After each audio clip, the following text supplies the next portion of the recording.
This hearing is in order. We've got our witnesses ready, and gentlemen, if you could stand and repeat after me. I do hereby affirm that I will tell the truth and nothing but the truth to this committee today. Thank you, Mr. Chair. and before I move to the next witness, if I could just indicate that I'm pleased. I don't know if you have a copy of the yes, you do. So if you could hand that to me. Would you like to read this? Oh, well, no, Dr. Bookman, I'd have you read that letter. There's not just one letter that the committee created. We also have all 6 members who've signed this because it does not deal with a foreign government. It deals with the Veterans Affairs Administration and is also addressed to the President of the United States. We're all 6 members of this committee, and I won't take the time to read it. You're welcome to come up later. Basically demand that Jim Pennison and Airman Burroughs be granted their medical records from this government.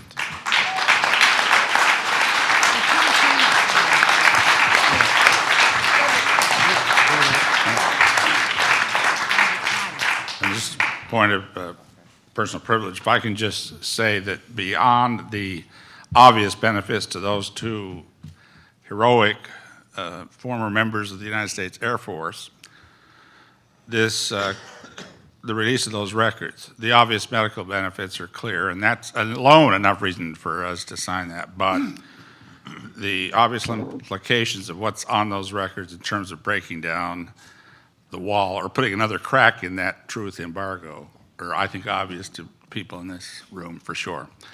Let's go to our esteemed Honorable Paul Hellyer of Canada. We would give you 20 minutes, sir.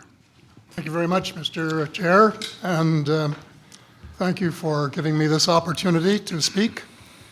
My name, as I said, was Paul Hellyer. I'm a former Minister of National Defence for Canada. I served in 3 governments during a total of 23 and a half years as a Member of Parliament.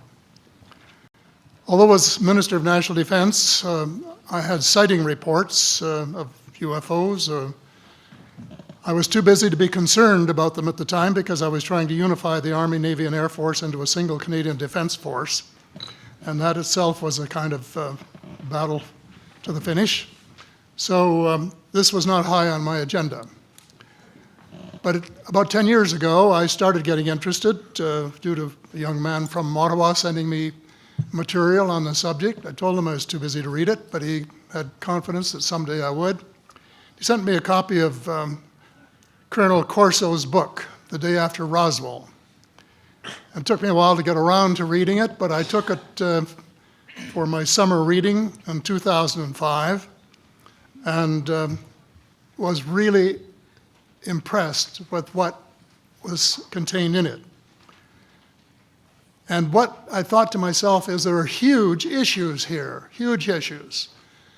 And the American people and the people of the world have a right to know what's going on because they're part of it. It's not just an isolated thing. And so after confirming the contents of the book with a retired United States Air Force general, I accepted the invitation of Victor Vigiani, who's over here somewhere, and his cohort, Mike Bird, to speak to a symposium at the University of Toronto. And I said, UFOs are as real as the airplanes flying overhead. That gave me the dubious distinction of being the first person of cabinet rank in the G8 group of countries to say so unequivocally.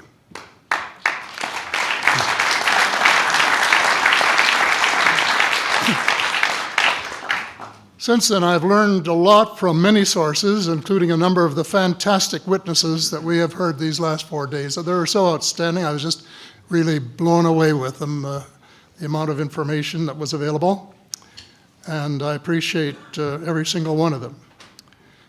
But because I'm not a ufologist, I'm a politician, there are only a few things that I want to add in that particular realm.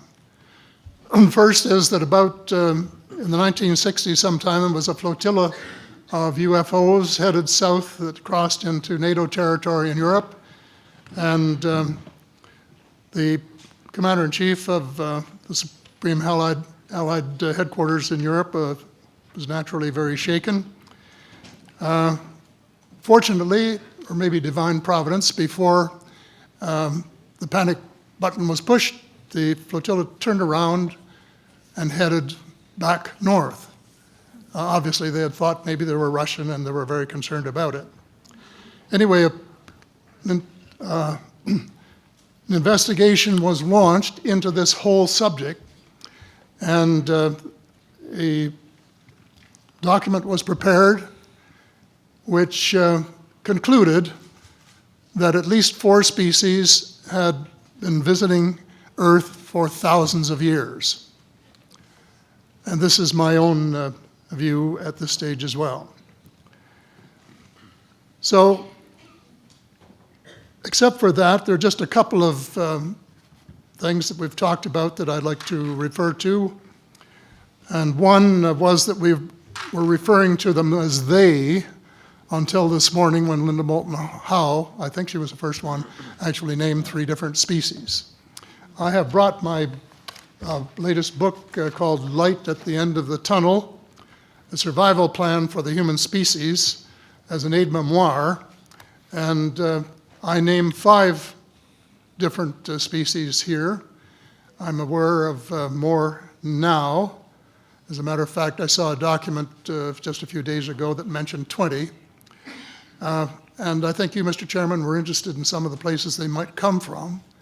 And I have in here Zeta reticuli, R-E-T-I-C-U-L-I, reticuli, the Pleiades, Orion, Andromeda, and the Altair star systems. So I don't think we can any more refer to them as they, because they're not an amorphous mass. They are different species and consequently may have different agendas. I don't think we can say that they all have the same agenda any more than we could say that the United States, China, and Russia had the same agenda. Our real interests may be very similar, but as of now, our perceived interests are still quite far apart. One more observation before I begin what I want to say, and that is that we spent quite a bit of time talking about the 66-year-old cadavers. And I was glad to have Linda this morning finally say that there are live ETs on Earth at this present time. And at least 2 of them probably working with the United States government. The other species that I learned about not too long ago was called the tall whites. And this is when Paula Harris broke the story just a few years ago.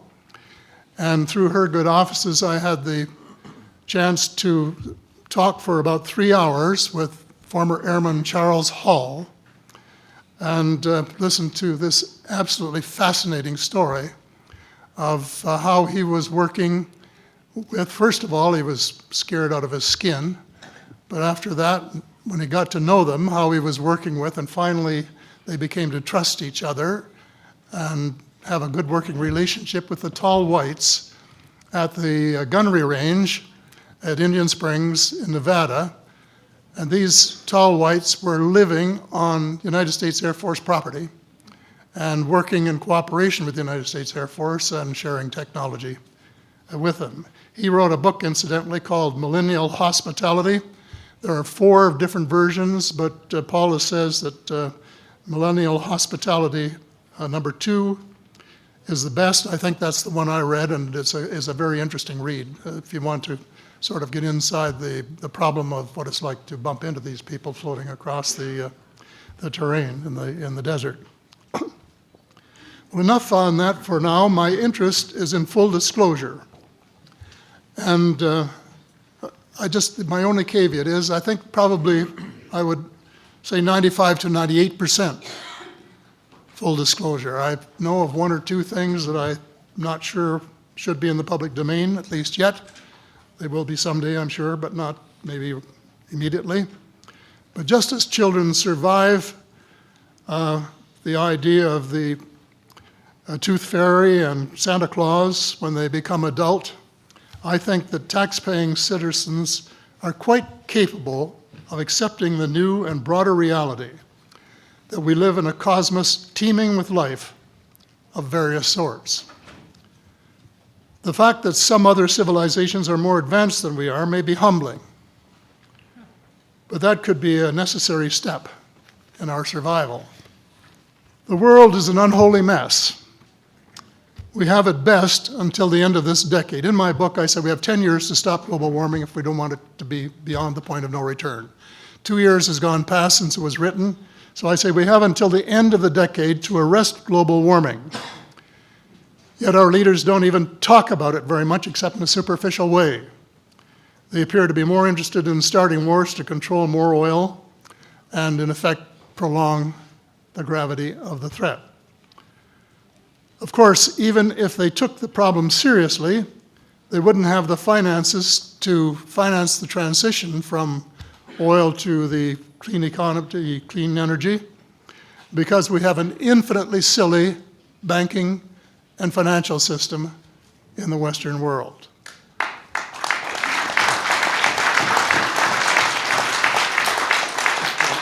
And the United States Congress, I regret to say, is partly responsible, and I'd be glad to elaborate on that later if you're interested. And finally, they need the technology for clean energy. And it exists, and it's being kept secret by the same vested interests who control our destiny. Who are these vested interests, and what are they up to? Well, Senator, you were talking about a military junta. In my opinion, that is true, but I have broadened and deepened the definition to cabal, and the cabal comprises members of the Three Sisters: the Council on Foreign Relations, the Bilderbergers, and the Trilateral Commission, the International Banking Cartel, the Oil Cartel, members of various intelligence organizations, and select members of the military junta, who together have become a shadow government of not only the United States, but of much of the Western world. The Council on Foreign Relations is the oldest of the Three Sisters, and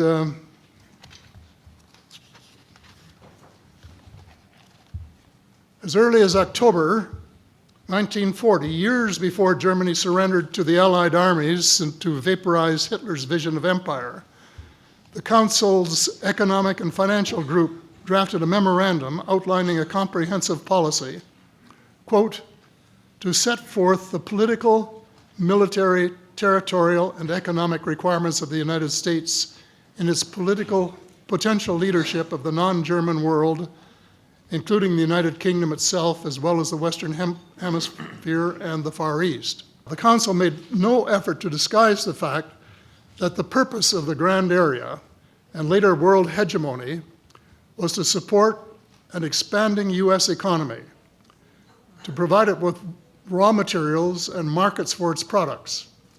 This was labeled the national interest, quote unquote. It was equally clear that the national interest was the interest of the ruling elite, whose members comprised the Council. The real interests of the majority of rank-and-file Americans was never a factor in the equation. So, Mr. David Rockefeller, who was a member of all three of the sisters, is quoted as saying this at a meeting of the Bilderbergers in Europe. We are grateful to the Washington Post, the New York Times, Time magazine, and other great publications whose directors have attended our meetings and respected their promises of discretion for almost 40 years. It would have been impossible for us to develop our plan for the world if we had been subjected to the lights of publicity during those years. But the world is more sophisticated, and prepared to march toward a world government. The supranational sovereignty of an intellectual elite and world bankers is surely preferable to the national autodetermination practiced in past centuries. He, of course, pretended he didn't say that, but the witness, this is reported by Daniel Estulin, a thoroughly reliable reporter who has written the true story of the Bilderberger Group. And if you want to really get inside of what's been going on there for this long time, that's a good place to go. So anyway, you hear what Mr. Rockefeller said, and so there you have it. The aim of the game is a world government comprising members of the cabal who are elected by no one and accountable to no one. And according to Mr. Rockefeller, the plan is well advanced. Does this help you to understand why our civil rights are being taken away from us? I say us, because Canada too is included in the grand plan. A giant leap in the wrong direction followed the end of the Cold War. No one could have been happier than I was when the Berlin Wall came down on November the 9th, 1989. The elation on our side of the curtain was near universal, and very significant on the other side as one country after another regained its freedom. Nearly everyone believed that it was the dawn of a new era of peace and prosperity for people everywhere. There was much talk of a peace dividend. The prospects were dazzling in their scope and diversity. It was a unique and God-given opportunity for a new, braver, and fairer world. We blew it. We blew the chance of a lifetime to do good things. A small group of zealots undermined our golden opportunity to pursue peace, not war, and little did we dream that they had a vastly different vision of the new world order. Their plan, which is now commonly known as the Project for a New American Century, included preventive wars in clear violation of international law, regime change wherever and whenever the U.S. desires, and if they can get away with it without excessive casualties, and the establishment of a kind of economic and cultural hegemony with America acting as constabulary, quote unquote. That was their word, globally. This was to be accomplished without authority of the United Nations and without the restraint of existing international treaties. It would involve a military buildup unprecedented in peacetime history and could trigger an arms race, which is precisely the opposite of the peace dividend that the world had rightly looked forward to. The Machiavellian scheme involved secret police, the curtailment of civil liberties in defiance of the U.S. Constitution, and a moribund economy operating way below its potential. Exactly those features for which the Soviet Union was held in contempt. The initial draft of the document was so controversial when it was leaked to the New York Times that it had to be rewritten, but it was not changed very much, just the cosmetics, enough to make it politically acceptable. The document said this: it may have been easy to persuade President Bush to abandon his stated policy of not getting America more deeply involved in international affairs, but persuading the American people would be more difficult. Sophisticated Americans would question such a giant sea change in policy. The authors of Rebuilding America's Defenses, Strategy, Forces, and Resources for a New Century recognized this difficulty from the outset, because their document contained the following sentence: further, I'm quoting, further, the process of transformation, even if it brings revolutionary changes, is likely to be a long one, absent some catastrophic and catalyzing event, like a new Pearl Harbor. Well, it wasn't too long before they got their catastrophic and catalyzing event. terrorists struck the World Trade Center in New York and the Pentagon in Washington on September the 11th, 2011. Incidentally, they have removed the sentence about Pearl Harbor in the document that you could now get if you went to the internet to find it. Almost the whole world mourned. Canada mourned. The overwhelming majority of Muslims condemned the treacherous attacks. My sympathy for the friends and families of the injured and dead was genuine and unwavering to this day. My sympathy for the US government began to grow a bit thin, however, when I heard President Bush cite the reasons for the attack. And I quote, "Why do they hate us?" he asked rhetorically in an address to the Congress. "They hate what they see right here in this chamber, democratically elected government. Their leaders are self-appointed. They hate our freedoms, our freedom of religion, our freedom of speech, our freedom to vote and assemble and disagree with each other." I felt sad when I heard the president's word. I assumed that he believed what he was saying. But if that were true, he was profoundly ignorant of the real thoughts and feelings of people in other parts of the world. If he wanted to hear the truth, he should have listened to Osama bin Laden, who was well informed concerning the origins of the kind of fanatical hatred of the United States, which has led to such treachery. This is his version of events. Every Muslim must rise to defend his religion. The wind of faith is blowing, and the wind of change is blowing to remove evil from the peninsula of Muhammad. Peace be upon him. As to America, I say to you and its people a few words.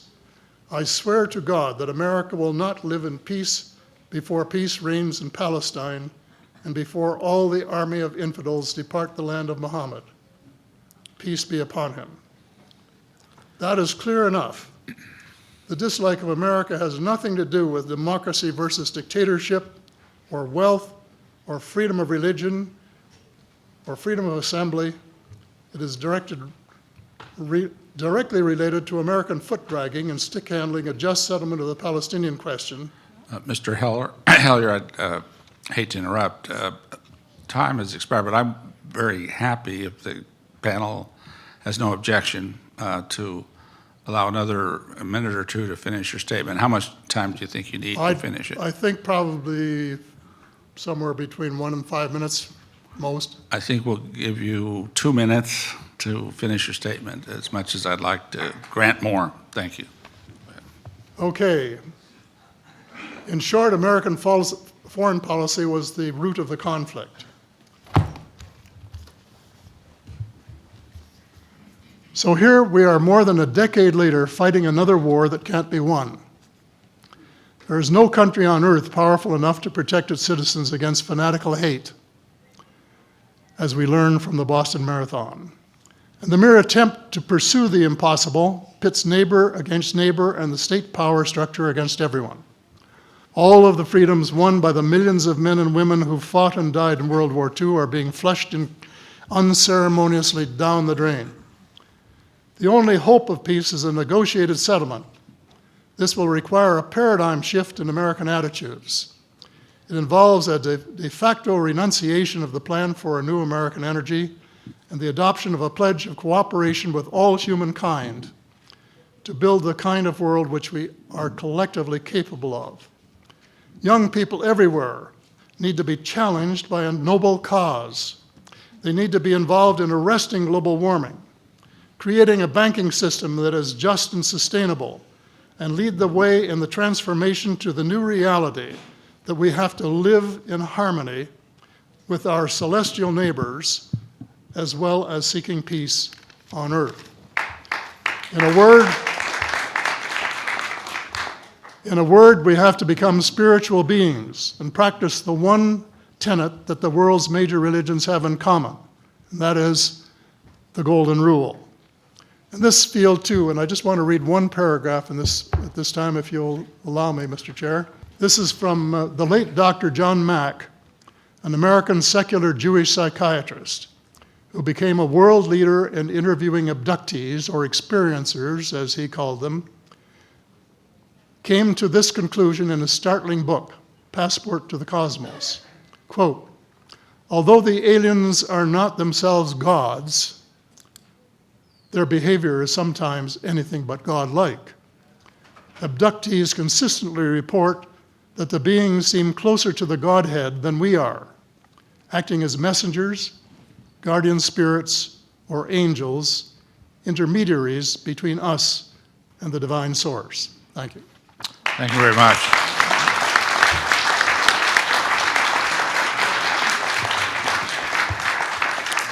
We'll now hear from Richard Dolan for 10 minutes. Thank you, distinguished members of the committee. And let me just say it's been an honor for me personally to be here with you all week, to be able to give statements to you and to chat with some of you privately as well. Regarding disclosure, I have often felt that disclosure on the matter of UFOs and ETs, possible extraterrestrials, is a paradox. It's impossible, but it is inevitable. It's impossible because there is no political motivation for it. It's inevitable, however, because our leaders are not the only factor in this equation. There are other beings, after all. But mainly, I would say there's us, the people, who are going through this greatest social, cultural, and especially technological transformation in the history of humanity. In fact, I would say that we are the game changers. Someday, and it won't be too long in the future, something is going to force someone's hand. It could be a major sighting. It could be a major leak. Something that can no longer be denied. After all, we are fast approaching what experts in artificial intelligence call the singularity, when computing intelligence exceeds our own. In such a future, I ask you, can we really think we will still be stuck in neutral on this issue? Something will force the president's hand. He or she will finally hold that long-awaited press conference and make that bombshell statement. It might go something like this.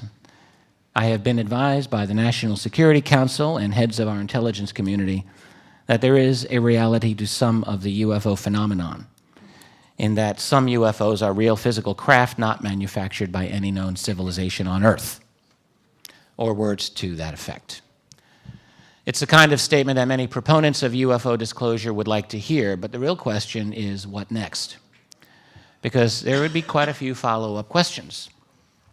At the top of the list will be questions about who these other beings are and what their agenda or agendas might be.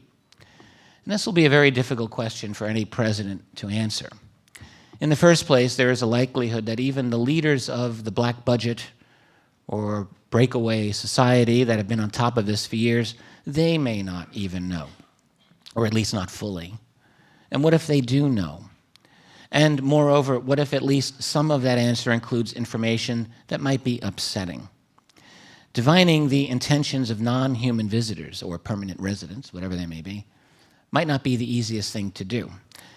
But it's entirely possible, judging from the data we do have, that some of them may not care very much about humanity. Some may not.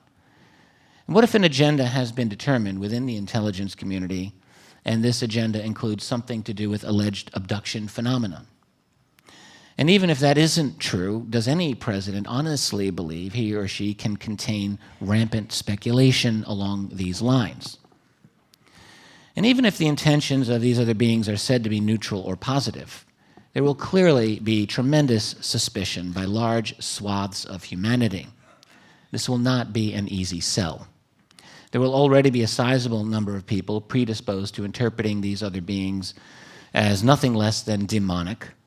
Short of bringing one of these entities to a podium and subjecting it to hours and days and weeks of questions by an insatiable public, it's very likely that any moment of disclosure will not satisfy the public the way it would like to be regarding alien motivations. That's only the beginning of the problems. One early and obvious question that will arise, one which will have deep, profound political implications, will be very simple. How long have you managed to keep this secret all these years? Consider that our entire society has been told that UFOs do not represent anything truly anomalous, that ETs or aliens are definitely not here on Earth interacting with us, that UFO believers may be well-meaning but had been mistaken about all of that. This has been a mindset embedded within all of our major institutions. our educational institutions from primary school through universities and postdoctoral levels, throughout our major news organizations in which an open belief in UFOs is a third rail for one's career, throughout our scientific establishment for sure, and also throughout our political structure. Political careers have been destroyed, or at least severely undermined, by the UFO taint. Remember what happened to Dennis Kucinich in 2008, after it became known that many years before he had seen a UFO. Never mind the fact that the two witnesses he had been with came out and corroborated the sighting. They saw the same thing. All of these institutions and others have treated the UFO topic as nothing more than a joke, something suitable for immature minds.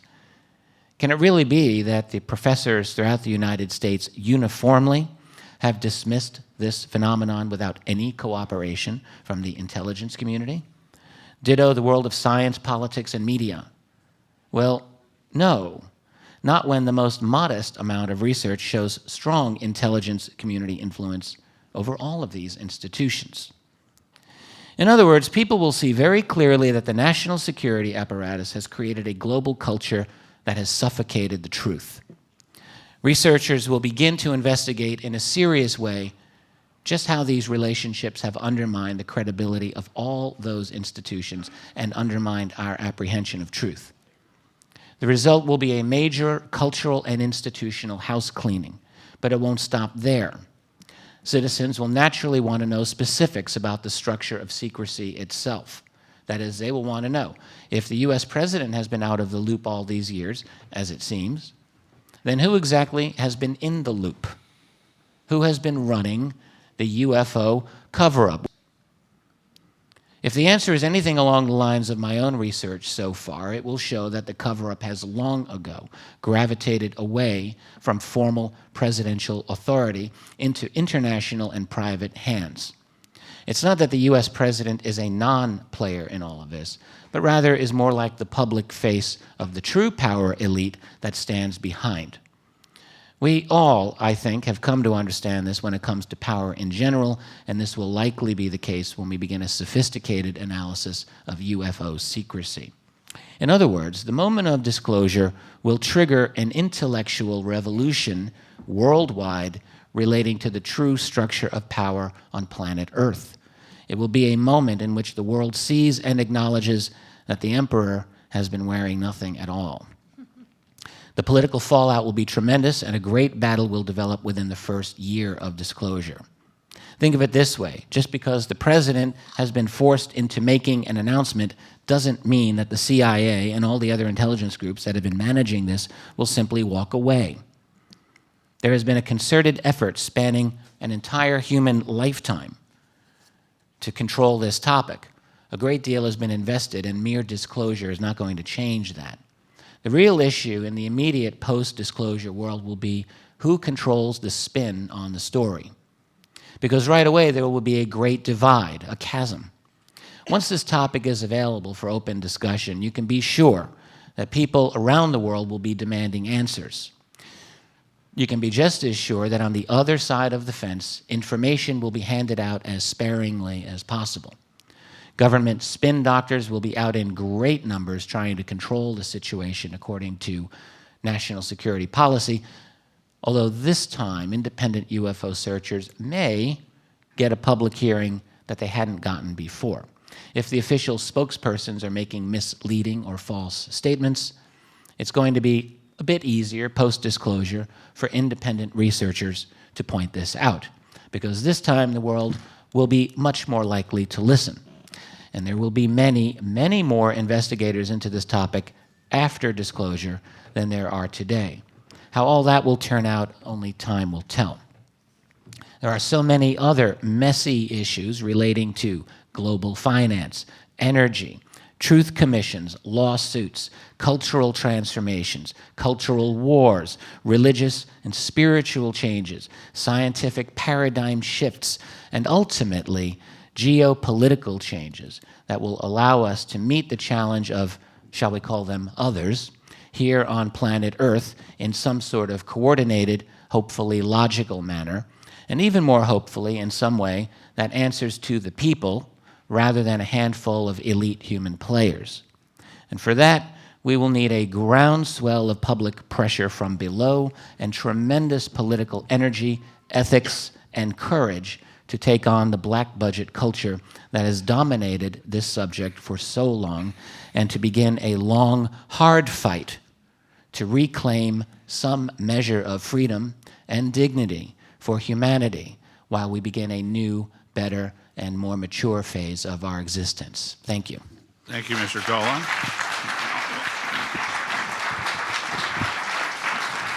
Now we'll go to our next witness, Daniel Sheehan, for 10 minutes. Good afternoon. Again, I point out that I'm speaking in this context as our general counsel here for this gathering and our meeting, and I do this in the context of having served as an attorney, as I pointed out in my initial comments on the first day we gathered, that I have, for various reasons, ended up at being the attorney for a number of different issues having to do with attempting to uncover ongoing cover-ups. From the time that I served as one of the attorneys for the New York Times in the Pentagon Papers case, having seen the 47 volumes of the concealment of a policy that was completely contrary to what was being publicly professed and told to the Congress, in fact. And then I ended up being counsel in the Karen Silkwood case, uncovering the fact that our Central Intelligence Agency was smuggling 98% pure bomb-grade plutonium to Israel, et cetera. I pointed out at the beginning of this conversation this week. And I pointed out that I ended up in the Iran-Contra case as being the ones who, one of the ones that brought the information, attempted to bring it to Congress. And I want to point out here, just at the very top of my conversation, to repeat the reaction on the part of Peter Rodino, who was the chairman of the House Judiciary Committee at the time, when the information concerning the off-the-shelf, self-financing covert operations enterprise that had been set up by the chief of covert operations for the Central Intelligence Agency, Theodore Shackley, under George H.W. Bush, that when he was told this by Scott Armstrong, one of his trusted confidants, that Peter Rodino's response was, my God, Scott, I've been telling people for years that if they didn't like the way that our American policy was going, that they should write a letter to their congressperson. But if their congressperson did not respond, they should vote for someone else to be their congressperson. But if what you're telling me here is true, why then we haven't even been in charge. I'm not going to allow the United States Congress to investigate anything like that. Now, that's an absolute quote from Peter Rodino as the chairman of the Judiciary Committee, and this had only to do with the fact that there was a covert operation going on attempting to supply military equipment to the Contras. Now, what we're dealing with here is we've come full circle during the course of this week. We've discovered that the three major questions that have been in front of us, that being that what in the world is going on here with this phenomenon of so-called unidentified flying objects, or the flying saucers themselves, when we move beyond the unidentified nature of them, and these beings that seem to be associated with these vehicles that have been seen on a number of occasions. That's one of the big major questions. And the second major question is, well, who in the world is it that knows what the answer to this question is, since so many of the government officials don't seem to know, yourselves included. One of the extraordinary events of the week has been watching the transition take place from 6 of our trusted and longtime representatives actually coming to discover that the information that actually exists about this is extraordinary and very detailed. It addresses the issue of the radar sightings. It addresses the issues of all the questions that have been asked. And it comes to an observation that not only does the Congress not know about this, but many people throughout the executive branch don't know about this. And so that this question of who is it that does know about this Is there anybody that knows about this? And what we have heard over and over again in the testimony is that there are many pieces of evidence that indicate that this is known about, that there was an agency set up by President Truman shortly after the discovery of the crash site at Roswell in 1947, the Majestic 12 group. And there's been clear testimony that I believe is credible, would be credible in a court of law, that this organization has, for various reasons, taken this issue out from under the oversight of our Congress, out from under the control of our executive branch, and has taken this into a realm of semi-private control. And what you'll notice is that as we come to the last panel of our week together here, the issue tends to turn more and more to that issue. What has happened? What has happened to our country when a national security state seems to have arisen to conceal certain types of information from our people, from our congressional representatives, even from some of our presidents? And so that question seems to be in front of us right now, attempting to understand the nature of this elite group. And so what we want to do also is face the third question, is that when you get past these procedural questions to the ultimate question of who are these beings, what are the implications for our human family if we are in fact at a point of some rather dramatic transition. And I believe that what we're going to be experiencing in the very near future has been foreshadowed, as I mentioned earlier, by the position that's being taken by the Catholic Church and the Vatican, that they are very clearly attempting to move into a position of utilizing the increasing discovery of more and more planets on which they are more and more confident that life is going to be discovered, and that they're going to eventually not only recognize that at least microscopic life has been discovered, but that a civilization has been discovered, and they're going to begin by pointing out that it's okay because they're very far away. We've discovered them, we've found the information, but they're very far away, and they're going to engage in a process of feathering this consciousness into our people, and that they're only then going to point out that this civilization seems to be a highly developed technological civilization, and we will then reveal the existence of communication mechanisms that we have developed, whereby we can have a longer range diplomatic type of negotiation with this civilization. And they're going to say, let's not turn to the past. Let's not reflect upon all this information and evidence that's been around for a long time, that they seem to be here. We've known about it. There's been concealment about this. There may be concealment of certain technology that they've made, we had available to us. Just as was said by the Obama administration, let's not look back at George W. Bush's administration. Let's not review the question of the torture and the lying to the Congress of the United States to get us involved in this. Let's not do that. Let's look forward and be constructive. That's how we're all trained. And what I'm saying is that I think we've come to try to share some of that consciousness here this week. What can we do to look forward to this? And that's why the resolution that's been put forth here to try to reach out and have a set of conferences sponsored by the United Nations General Assembly, start to reveal this information so we can participate in this, to avoid a dialectical confrontation between the people of our country and this national security state apparatus, some of the details of which have been pointed out here in our final panel. And I share in that wish to have this done constructively and peacefully, and I believe that we can do that. And I believe that you, as former members of Congress, recently retired, the reality is that if the six of you go and sit down with various people in Congress, not to expect that they're going to change overnight and say, oh, look, let's have a hearing on this and expose it to our people. But the fact that you have come to discover just this week so much more than you ever knew was going on, that you are experts at trying to share this information with people in your regions of the country. And we have from all different parts of the country, from Alaska to California to other states of our country, right, in the south of our country and in the Midwest of our country. We can, if you will reach out and try to talk with your people in your own districts about this issue, to take upon yourself that risk of the potential ridicule, the potential criticism. The question you've been asking yourself, all of you, what am I going to do now?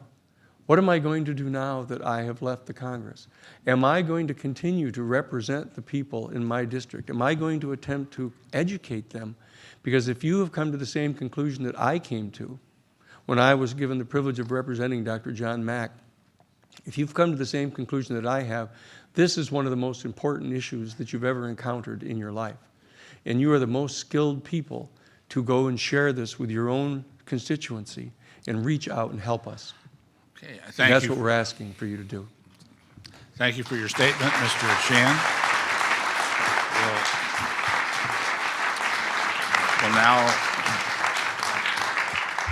We'll now begin the questioning of our witnesses, and we're going to change the order. We're going to start with Dr. Bookman. We're just going to work our way down this way, just so you know. Mr. Dolan, we've had this conversation before, and I think it might be helpful to the committee too. How many crashes do you find credible, roughly? I've never bothered to tally them up. There are a couple of very good books, studies that have been done, one by a gentleman who's here, Dr. Kevin Randall, another by Ryan Wood. How many do your colleagues generally, as you look at their materials, have you concluded? I don't think 10 would be outrageous. Okay, so maybe 10 craft have been recovered, 10 crashes. Let's talk about those 10. We assume that we're not the most enlightened, caring, loving folk in the galaxy, I gather. Is there any evidence that the colleagues of these crashed extraterrestrials have come looking for them or attempted to recover their crashed technology, or their brothers and sisters who might have been held in captivity, no matter how comfortable here? Well, all we're dealing with are leaks and more leaks and stories and claims. It would not be illogical. There have been claims that have been made. Proving these, getting corroboration is another story. Thank you. Yes, Representative Woolsey. Thank you. I think we should shorten this as best we can, except for the Honorable Paul Hellyer. One thing I'd like to say to Paul Hellyer is, I think we know the answer about who knows about this. When you two guys brought it up, and I think Mr. Hellyer answered it for us. It's the three sisters. I mean, they know the industrial complexes, the oil cabal, the banking cabal, they know. They've been controlling this for a long time. So we know they know, and we know they've been controlling it. So our question is now, what do we do about it? I don't think it does a lot of good to go out and insult the people that are going to have to do something about it, but we can do more than we're doing, and we have to get money out of politics. One, we have to control the press. I don't mean control the press, what they can see. We have to expand the press so that 3 or 5 corporations don't own the communications in our country. And we have to do something about our education system so that our students graduate knowing how to question, staying in school in the first place, but they have to learn how to question, they have to learn how to analyze, they have to make decisions that are in their own best interests, not in the best interests of the top 1% of the wealthiest people in this country. And we have to have economic justice. I mean, there's so much that we have to do in this country. And if we had a country that was not based on money and had a press that would speak truth to power and an educated public, we'd be demanding and wanting to hear everything that I heard this week from all of you. It isn't there, it isn't happening. And we just do, I mean, we have so much work to do. I mean, and then the question of what, well, my question is, what would it looked like, why would it be upsetting to get this information out? What does upsetting information look like? Well, Ms. Woolsey, if I might have something to say on that. Get back to the- I had a conversation with a gentleman who I will just say is of absolutely impeccable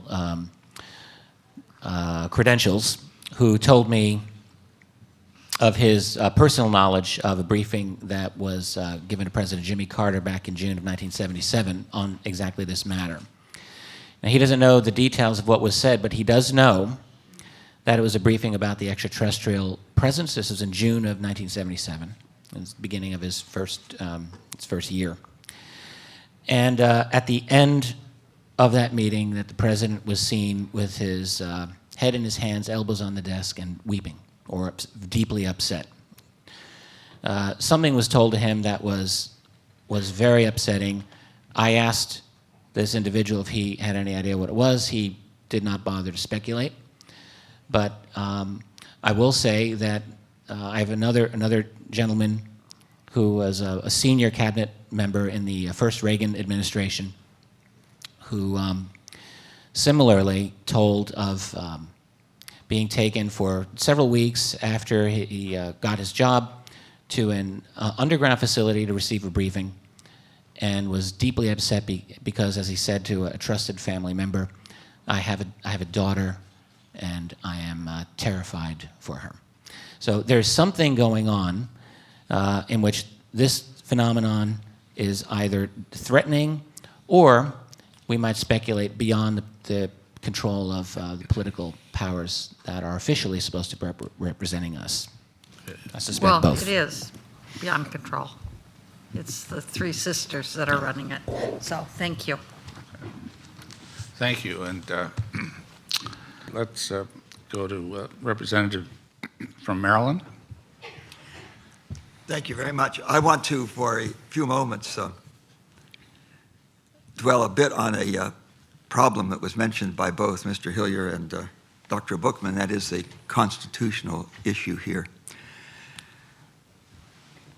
For the moment, we are the undisputed economic and military superpower in the world. We are a bit less than 5% of the world's population. We're about one person out of 22 in the world. And we have we represent about a fourth of the world's economy, which means we have about a fourth of all the good things in the world. How come? How come? We no longer have the best work ethic in the world. All you have to do is drive around and watch for people bending their back and sweating and working. You won't see very many white faces, and you don't see very many black faces. You see Hispanic faces. We no longer have the most respect for the nuclear family. This year, almost half our babies will be born out of wedlock. We no longer have the most respect for technical education.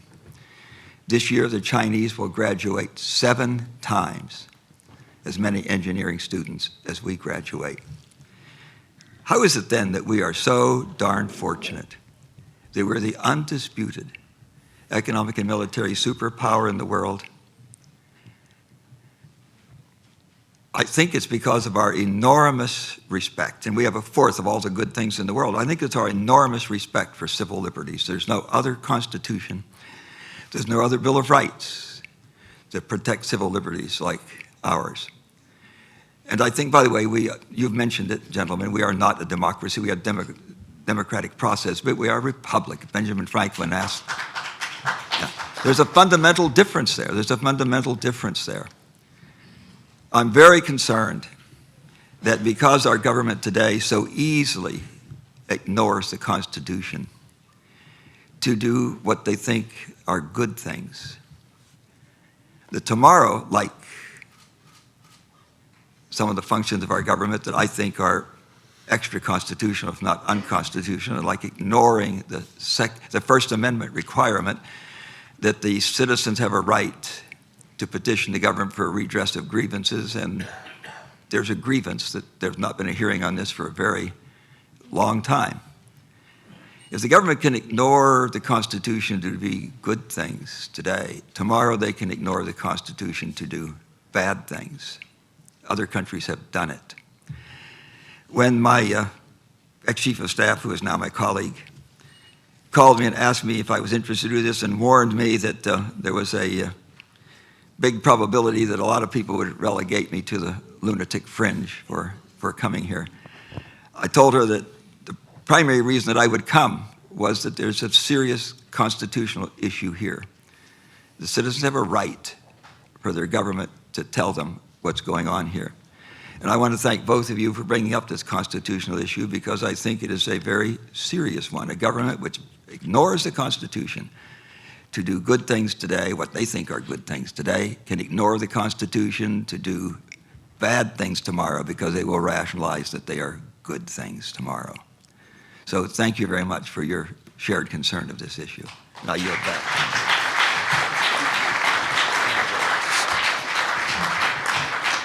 Senator Corbelli, you've got 5 minutes for questions. How much time do I have now? You'll have 5 minutes for 5 questions, and then whatever time afterwards, we'll start with you on closing statements. Okay, good, very good. What I'd like to do is ask Minister Hellyer, you know, we all talk about the problem.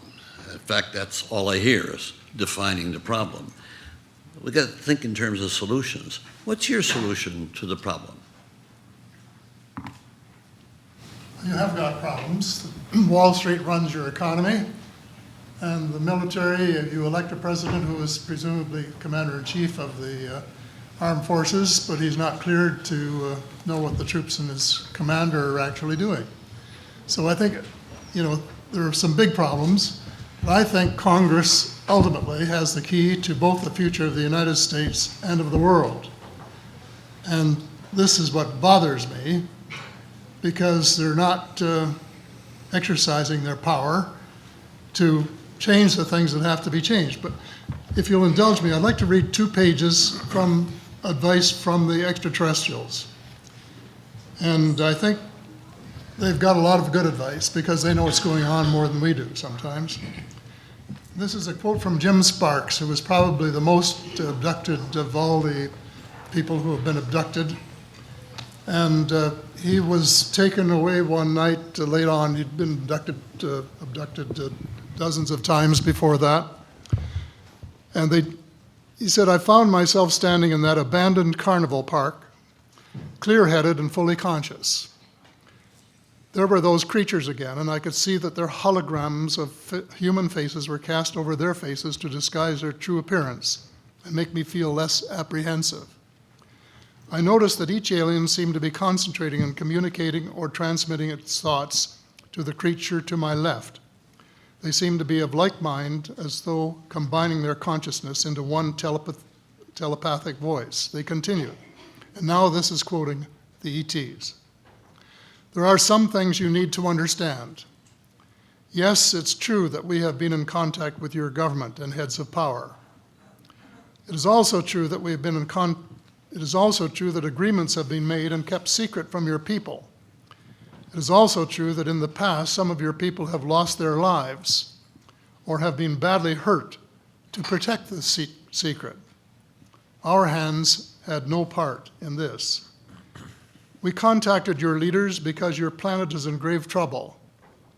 Your leaders said the vast majority of your population wasn't ready for anything like us yet. So we made time agreements with your leaders as to when your people would be made aware of our presence. That part of the agreement has not at all been kept. It was also agreed that in the meantime, steps would be taken to correct the environmental conditions of your planet with our advice and technology. We say advice, quote unquote, because we respect the fact that this is your planet, not ours. They also broke that agreement. This is Jim now, I felt an awful wave of emotion from them, the feeling of abandonment. To feel any emotion from them at all was amazing, but this was quite overwhelming. You aren't giving up on us, are you? I asked. There was a long, silent pause, and I received the transmitted feeling of tremendous loss. Well, are you? I asked. No. I felt an immediate sense of relief straight from my own emotions. But then the extraterrestrials again, your air, your water are contaminated. Your forests, jungles, trees, and plant life are dying. There are several breaks in your food chain. You have an overwhelming amount of nuclear and biological weapons, which include nuclear and biological contamination. Your planet is overpopulated. Warning, it is almost to the point of being too late, unless your people act. There are better ways of deriving energy and food needs without causing your planet any damage. Those in power are aware of this and have the capability of putting these methods into worldwide use. I let this digest for a moment. I definitely had the feeling that these creatures are speaking as one. Then I asked, why aren't we doing that now? Silence. I was willing to wait. I'd come a long way to be treated like this by them, to have this kind of meeting. Apparently, I had earned their respect and trust. The best part was that I was getting direct, truthful answers to my questions. I decided that I would milk this rare situation to its fullest, asking as many questions as I could get away with, even personal ones. I repeated my question and they answered. Those in power view it as a military and security threat. That upset me. You mean to tell me that the people in power have the ability to save and better the planet, and they aren't doing it? Amnesty. What do you mean? Complete amnesty to those in power, governments and leaders who have been suppressing the truth, that they can't be held liable for any past wrong deeds. It is the only way these leaders can come forward with the truth. It is necessary that you do this in order to work together and survive. And the I senator's think that's time has wonderful expired. advice, straight from the extraterrestrials. I think Congress should exercise its power, and I know that they'd get some job owning, but they have the ultimate power. They could say to the junta, we want you to do this. We'll give you amnesty, protection. We want you to do this, and you're going to do it. And if you don't, we'll cut your funding off, except for salaries and wages, until you do it. Because it's in the national interest, and it's in the world interest, and we want to know what's going on, and specifically, we want the energy sources to put into effect to save the world before it's too darn late. Thank you very much. And to start the closing statements by Senator Gravel. Well, is there As much as you want. yeah, you get your closing statement. Don't ever say that to me. I filibuster. I should have warned Dr. Buckman about that, but anyway, go ahead. I'll be reasonable. Let's put it that way. First off, if I've sounded angry, I apologize for that. But there's a reason. I am angry, very angry. But I really want to point out that I love my country. I'm very critical of it because it needs to be criticized heavily. I consider myself a patriot, but I don't buy into. But first and foremost, and I used to end a lot of my speeches, and I lasted for 12 years. I am a citizen of the planet first and American second, and my priorities are on that way. Make no mistake about that.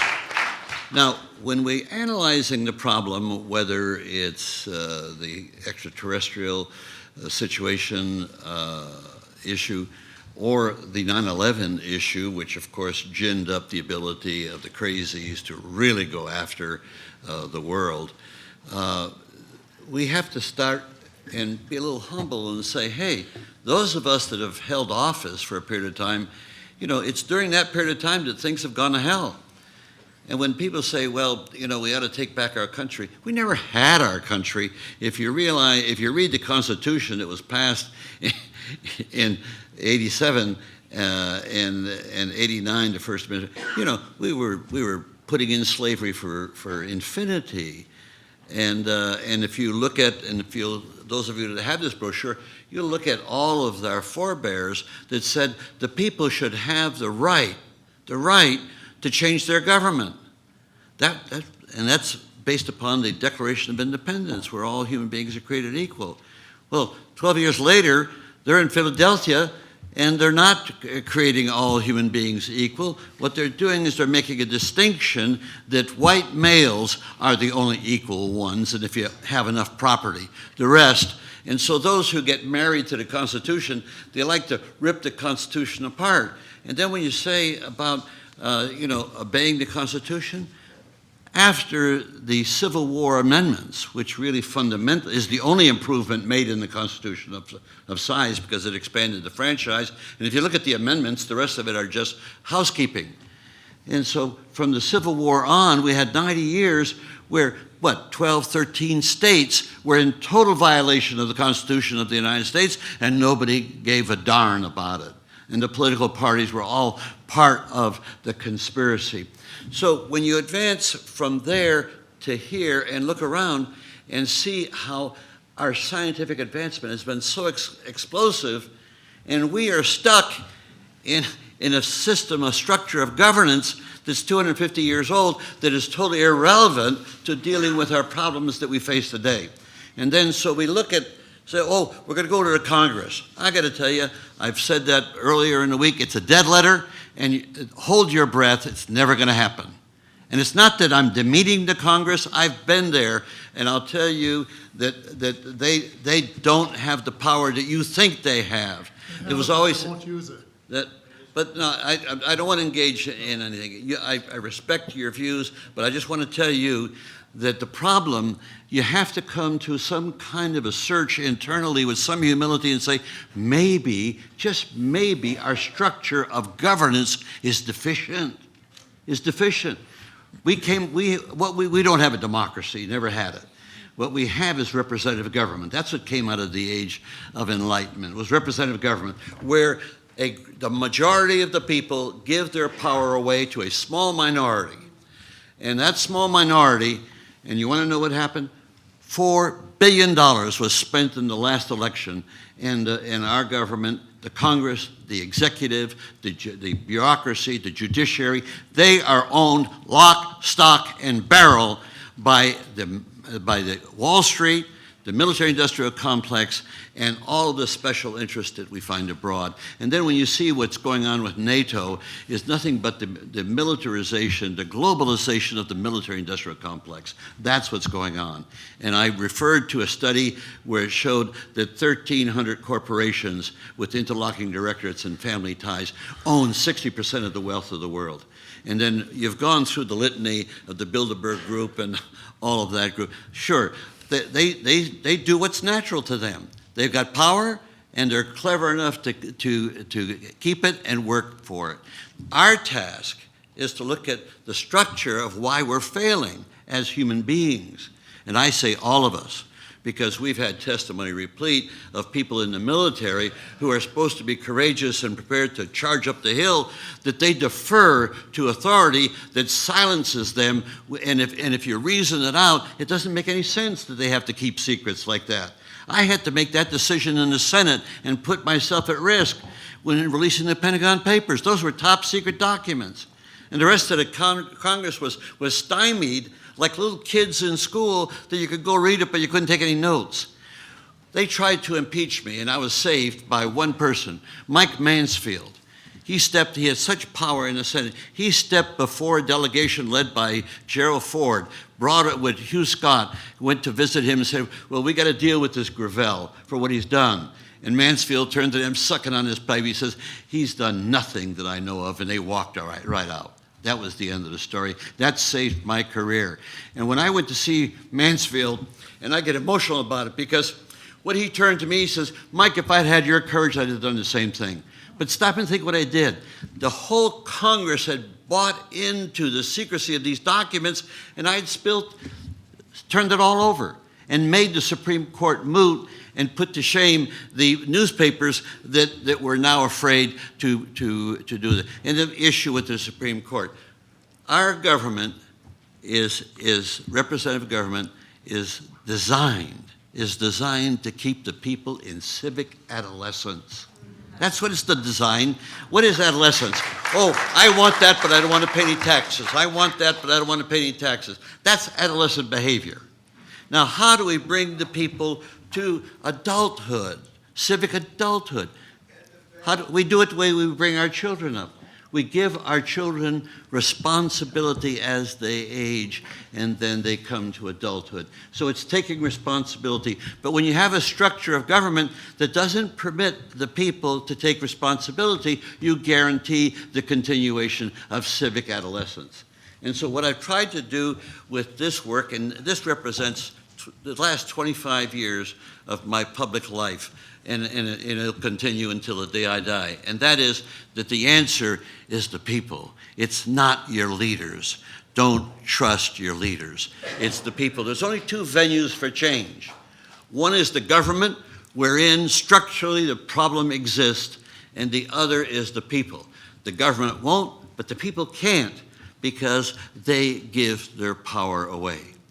I'll close on one quote which says it all. And that is very simple. It's a quote from 2,000 years ago. Marcus Cicero defined freedom as participation in power. You will never see fundamental change in our society or global society until the power can be relegated to the people directly. It's just that simple. I make that as a prediction. I've resigned myself that I'll keep working, but I won't see this in my lifetime. Won't see it in my lifetime. But someday, people are going to wake up and say, hey, you know, what's so worrisome about empowering the people to be able to do what? When Cicero says freedom is power, is participation in power, what is the central power of all governments? Whether tyrannies or democracy, well, republics.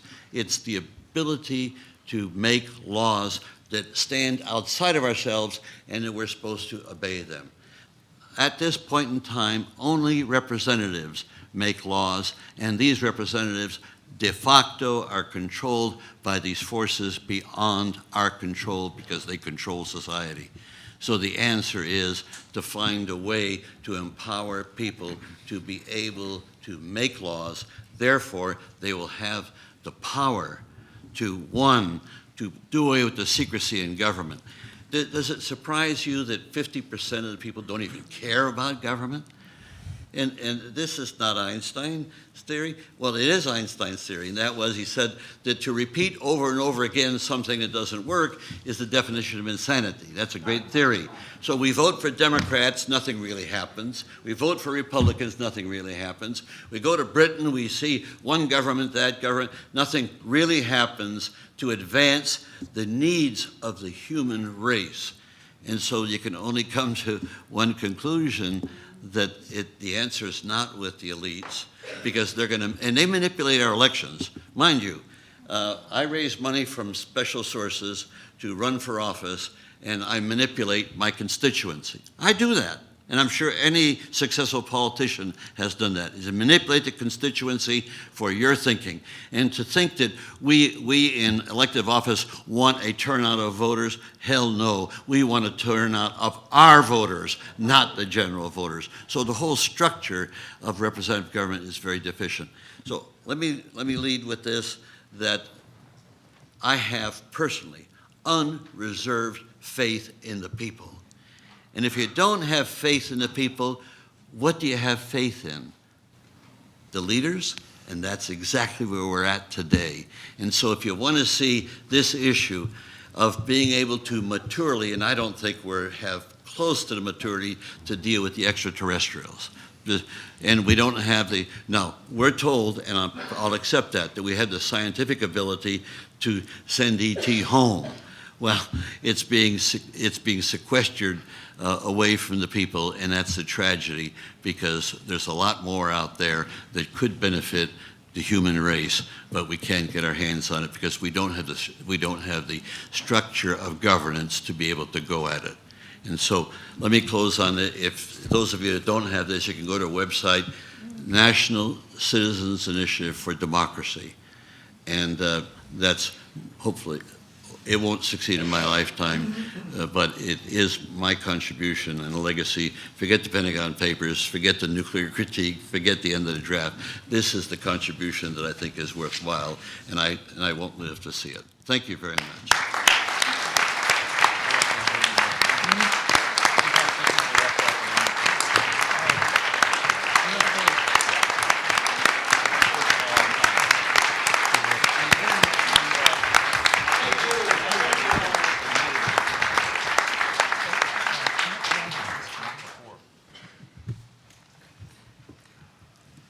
If you will get in your car, and it'll be a little more spectacular in the wintertime because the air is thinner and it holds less moisture. And if you will drive out of the city away from the lights and away from the air pollution, and you drive up a mountain several thousand feet, and you don't have to go very far to do that. 100 miles in West Virginia will do it. And on a cloudless winter night, you look up into the sky. You will just be astounded at the Milky Way. Wow, it looks like they took a whitewash brush across the sky. There are so darn many stars there. More than 1 billion. And then when you recognize that our star is a pretty mediocre star in this galaxy of the Milky Way, and then when you know that there are probably 1 billion other galaxies this size. You know, as a scientist, there just has to be another sun out there, another star, and another planet that has characteristics appropriate for the development of life. And I think you have to be very arrogant and very presumptive to believe that that we're the only civilization in the universe, and the most advanced civilization. Wow, we're still killing each other in stupid wars, and not all that long ago, I'm Anglo-Saxon German descent, my forebears were wearing skins in a Stone Age, running around Europe. As I mentioned earlier, when my chief of staff with whom I now work said that I was invited to come here and warned me that you might be ridiculed for it, I told her that I was going to come because of the constitutional issue, if for no other, which I mentioned. Because if your government can rationalize that it's okay to deny you this hearing for your good, tomorrow they can be doing a lot of things that are very hurtful to you, because in the grand scheme of things, they will rationalize that it's for your good. Thank you very much, those of you who organized this. I've really been privileged to be here. I'm honored that you invited me to come. And thank you to the witnesses. And I think back through these 5 days, and the witnesses that have come, some of them at considerable personal price. And a special thanks to those who have borne this secret for 40, 50 years, and now near their deathbed, come forward so that we can know. I ask myself, why this cloak of secrecy? Clearly there's a cloak of secrecy here. And I ask myself why. My wife says that I'm the eternal optimist. And I like to think the best of everybody until proven different. And so I want to believe that those who made decisions were patriotic Americans, believing that at the time they made the decision which was in the best interest of their country. This was just a few years after the War of the Worlds thing, where the East Coast was panicked when they thought we were being invaded by extraterrestrials. And that was one concern that I think they must have had that was fairly recent in their memory. Another concern would be, gee, there really is some advanced technology here, isn't there? And wouldn't it be tragic if the Soviets had that rather than us, or shared it with us? And so I think for these two reasons, they could very well have rationalized it. And that decision was made very early. Apparently, it may have gone clear to the office of the president, because within a few hours after they issued that press release that said that a flying saucer had crashed, they came with this ridiculous press release saying, gee, it was just a balloon, we goofed. But they did send what they found to Wright Field, and they did send a number of people out to vacuum the area for several days. These three things alone tell me that the Air Force knows that they're not telling us the truth. I hope that that after 60-odd years of known incidents, after the Soviet Union has gone, that these two justifications they recognize are no longer valid, and that they might come and tell the American people, there is something out there that we can't explain. And we're sorry that for all these years that we rationalized that it was the national interest of our country to keep this from you. I may be the eternal optimist, but I like to think the best of people. Again, thank you so very much for putting this on. Thank you for honoring me to be a part of it. Thank you.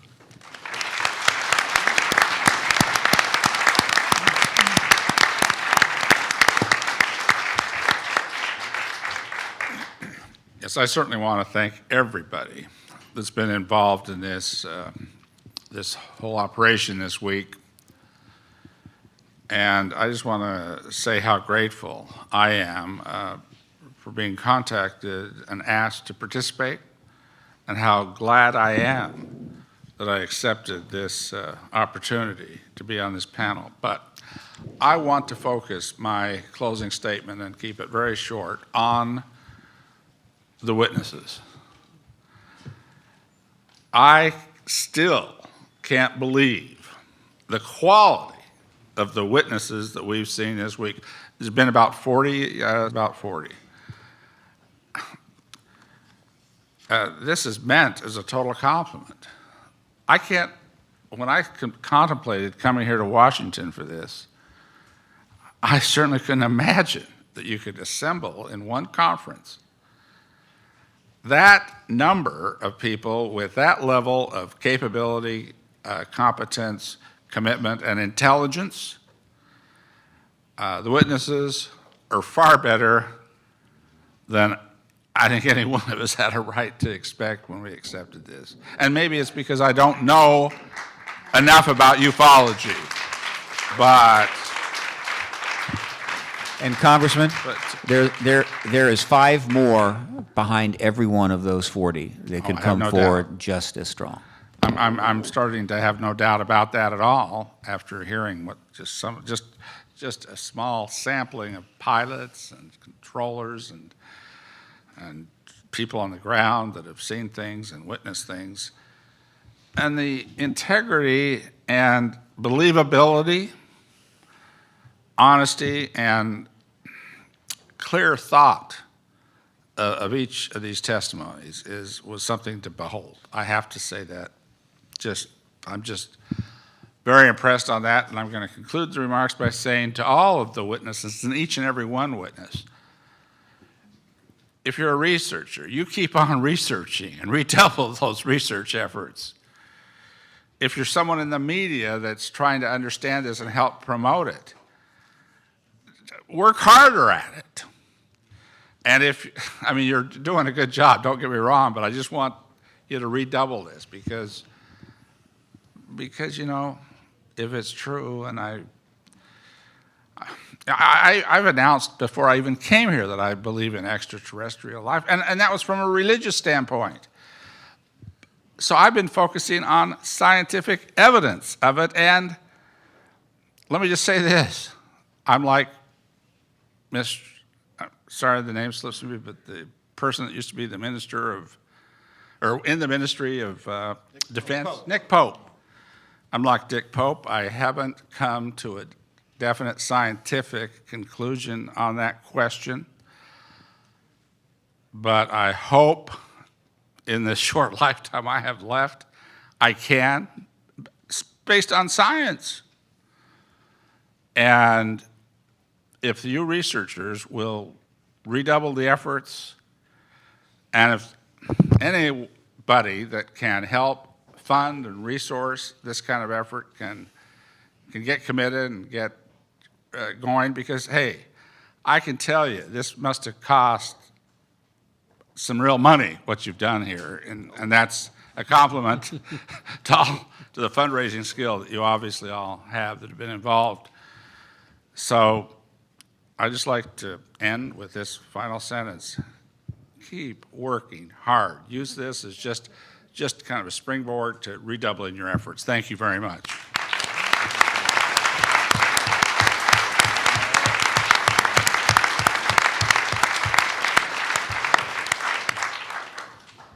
Well, I want to thank my colleagues, and thanks for putting this group of 6 together. It could not have been better balanced. It was balanced politically. It was balanced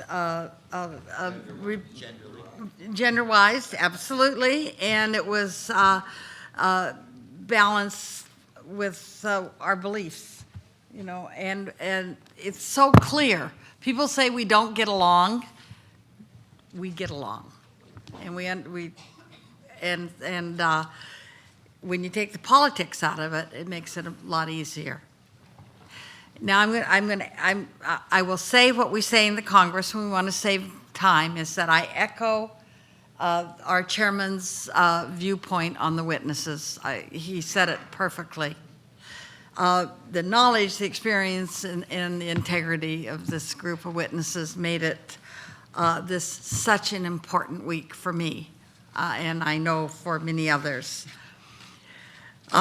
Actually, with this amazing group of witnesses, and that we heard, and as we talked about this subject, it made it absolutely impossible for me to remain a skeptic.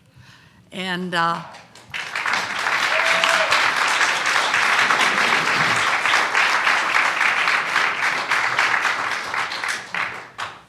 but I don't believe that it's about, I don't believe it's about belief. I believe this whole situation is about information. And the existence of UFOs and ETs is becoming accepted worldwide.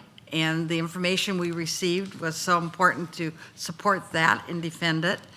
But it's time for our government, the U.S. government, to come to the party. It's time for our government to declassify and disclose what they know.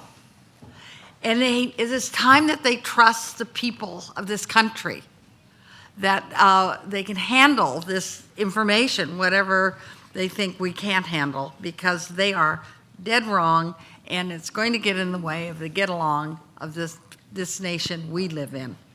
So we're not living in a flat earth society. We know it, and it's time that our government realizes it as well, and that they make it possible for us to go forward. Because if they don't, I agree that the general public will.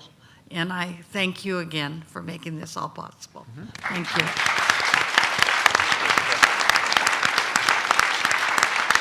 Absolutely blessed to have been given the opportunity to fill Congresswoman Hooley's seat when she left earlier today.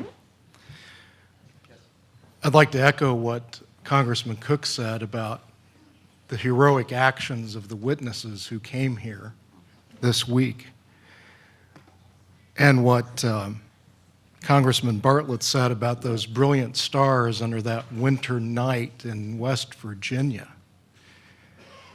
But what I'm here to suggest is that we have stars who've shone just as brightly this week, and other human beings who are here who were just as heroic.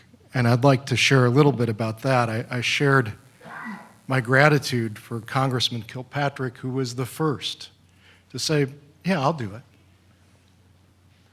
But there's other stories around that I'd like to share that I'd like everyone in the room to be aware of as well. Just before I do that, though, I'd also like to make a call out to those watching this on the internet stream, or those who might be in the room, or those who might see it in the weeks, months, years to come, who have the opportunity to be heroic, who do know about this, who have evidence, who could testify, who live perhaps in fear. And my call out to you is to do what these 6 members of Congress have done, which is to be heroic, to stand up and recognize an allegiance, if not to the Constitution, then to your fellow men on this planet, men and women on the planet, to share what you know to be true about this issue. Congressman Bartlett has been commuting 2.5 hours every morning to be here. 2.5 hours back to his farm in Virginia. He's 86 years old. 87.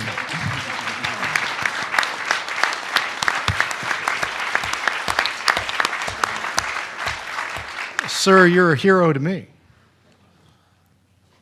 Your commitment to our Constitution and the principles of liberty that it embodies, and yes, Senator Gravel's right, it never embodied them perfectly, but it was a huge advance in the history of humanity on this planet to grant liberty to the people to see the government not as the giver of rights, but as of rights being self-evident and inalienable. For each individual, your commitment to that is heroic. Congressman Woolsey, who's sitting next to me right now, authored legislation to protect whistleblowers that this government, this Congress refused to pass. And we've been, if you haven't noticed, attacking whistleblowers for at least the last 12 years at an ever-increasing rate. It's unconstitutional. It's anti-liberty. It's criminal. And she and I have partnered on bringing greater freedom to other social organizations and inclusiveness in other battles not related to this issue.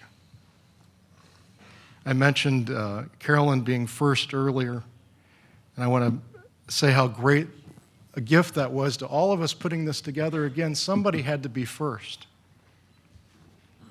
Senator Gravel, when I called him, said, "Do you mind if I quote you on this and share our private phone call for a bit, Senator, in the world of full disclosure?" He said, "How much money are you offering again?" Damn it, I usually do these things for free, and this is the first time I can't go. My wife and I just made plans to be on a cruise on the Danube at that time, and he changed his vacation plans to Canceled be it. here. Canceled his vacation.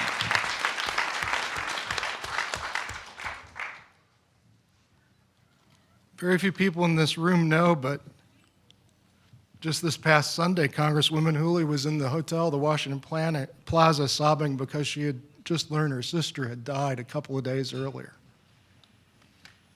in California.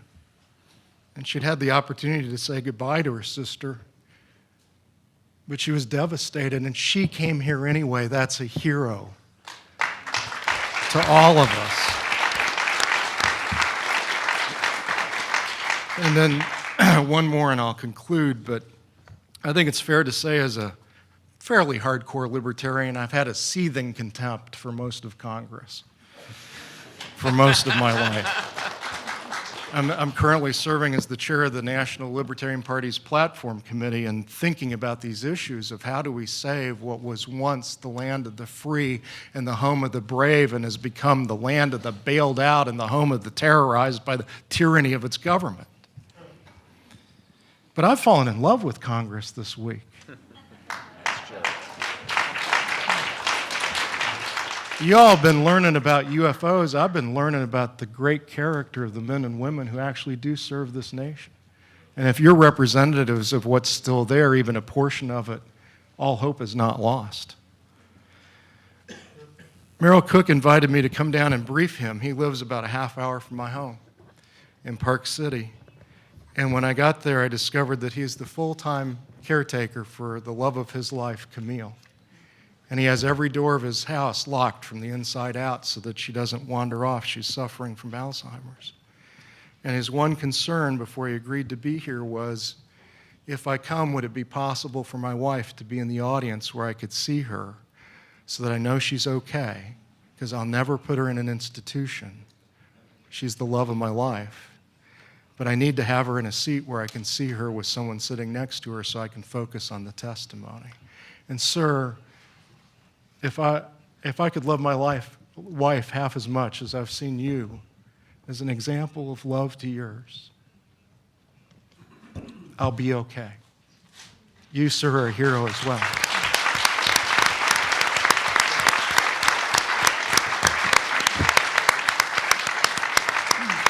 First of all, I would like to thank the panel.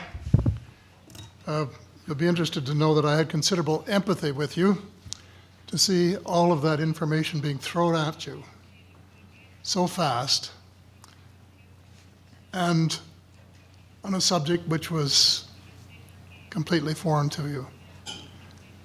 And you did a remarkable job of accepting it, digesting it, and being, in effect, transformed by it. And how I wish that more people would be in that position so that we could really get the word out and get the kind of action that we dream of, but as the Senator says, maybe just a dream, but I hope not, because time is running out. So thank you very much, each and every one of you. You were great, and we appreciate what you have done, and just hope, Mr. Chairman, that you too all redouble your effort when you go out to try and influence people to expose themselves to this kind of information so that they too may understand. And the witnesses, I must say, I agree with everything that's been said about them. I have never seen anything like it in my life. Just absolutely transfixed. Seen more heroes in 5 days than I've seen ever before in my life, except perhaps on VE Day or something. But just wonderful people who are willing to stick their necks out because they're deeply, deeply committed in the search of truth. And that's what we've got to do. I hesitate to mention names because every single one of them should be singled out. But I was particularly thankful this morning to both Richard and Linda that they got us into some of the things that we hadn't been in before. And I will never forget Colonel French admitting that his job was to invent the excuses for the UFOs, and that he designated a lot of them as swamp gas. We all knew that the swamp gas and the plasma and the balloons and all this sort of stuff was you know what, but to have him say so was, but he said something else that I think that is even more memorable to me, and that is never put weapons in space.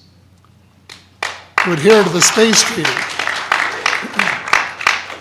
Google the space treaty and listen to Carol Rawson on the reasons why we should have a common access to the space, everybody, and not try to see if we can outwit other people in being the first to spend a lot of money putting weapons in space. And I feel very strongly on that. It's an issue which I've been involved in for a long while and which I will continue to support. And final word is Bob Salas, I also remember, because he summed up the situation in one classic sentence. It's power and greed. It's not national security. And that's what I believe. Thank you, Paul.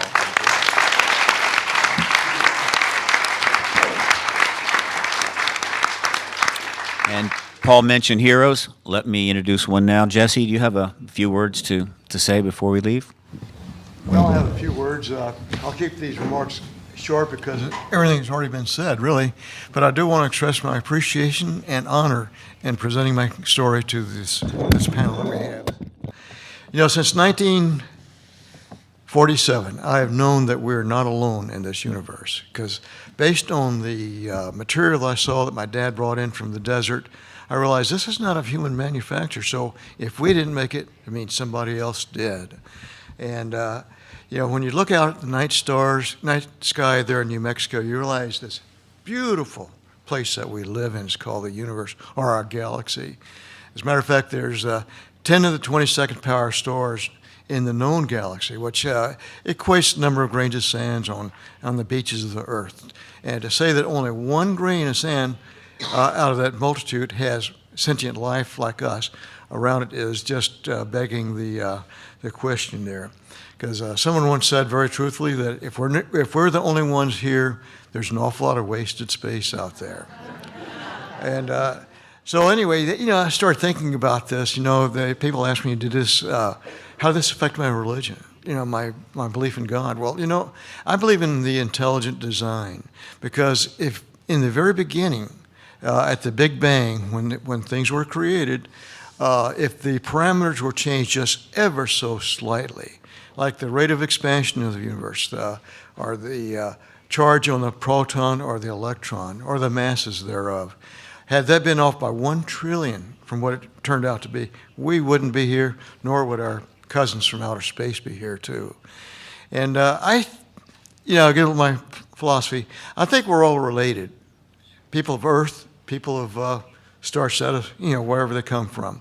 We're all related to them, because in the very beginning, when the Big Bang occurred, there's something called quantum entanglement that occurred.